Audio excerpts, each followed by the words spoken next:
করতেছি মহান আল্লাহ তাআলার নামে, যে পরম করুণাময় ও অত্যন্ত দয়ালু। আমি যে জায়গায় এখন দাঁড়ায় আছি সেটা পাবনা জেলার সুজানগর থানার প্রত্যন্ত একটা গ্রাম। এই গ্রামে কয়েকদিন যাবত বন্যার পানি পকট পকট হারে বেড়েই চলেছে।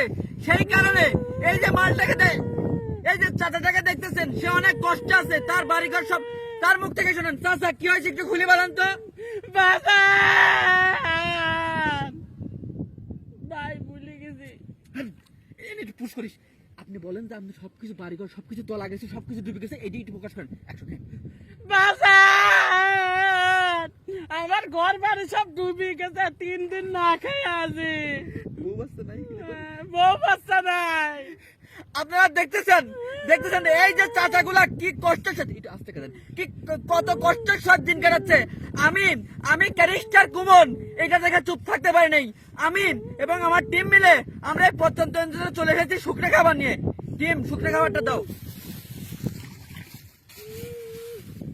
ক্যারিস্টার কুমনের পক্ষ থেকে চাচাকে শুকনো খাবার আমি প্রদান করছি।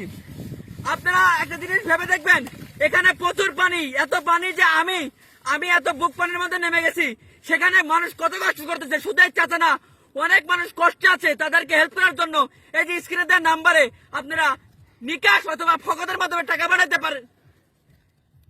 আরে ভাই, আপনি উঠতে পারছেন আর খেটার মধ্যে কি মুড়ি পরে নিতে পারলেন না? বসেন বসেন। আরে বসেন রে। আরে ভাই বসেন বসেন।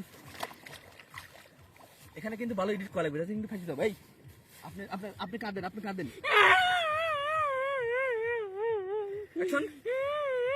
আমি যেটা বলতেছিলাম, আসলে সাউন্ড কমান, হালকা ভাই। পরে সেটার মধ্যে পরে নেন, একটু পরে না, আপনার মনে আপনার থাকবে তো।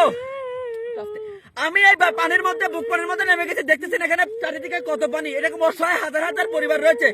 আপনাদের বিশেষভাবে অনুরোধ করছি, আমি ক্যারিস্টার কুমন, আপনারা এই বিকাশ অথবা ফকতের মাধ্যমে টাকা পাঠান। এসব অসহায় মানুষের পরে থাকেন।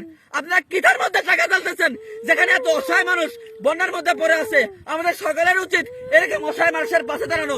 তো সবাই ভালো থাকবেন, ভিডিওটা শেয়ার দিবেন এবং যারা আছেন বিদ্যমান দল মত নির্বিশেষে এদেরকে সহায়তার জন্য বিকাশ অথবা ফকতের মাধ্যমে টাকা পাঠাবেন। ধন্যবাদ। সুন্দর হয়েছে ভাই, অ্যাক্টিং ভালো করছেন। আপনাকে 500 টাকা দেবো। মানে এডিটটা কঠিন হলেই মনে করতে কঠিন, হ্যাঁ বাঙালি ইমোশন ছাড়া কিছু বলেন। আপনার অ্যাক্টিংটা খুব সুন্দর হয়েছে।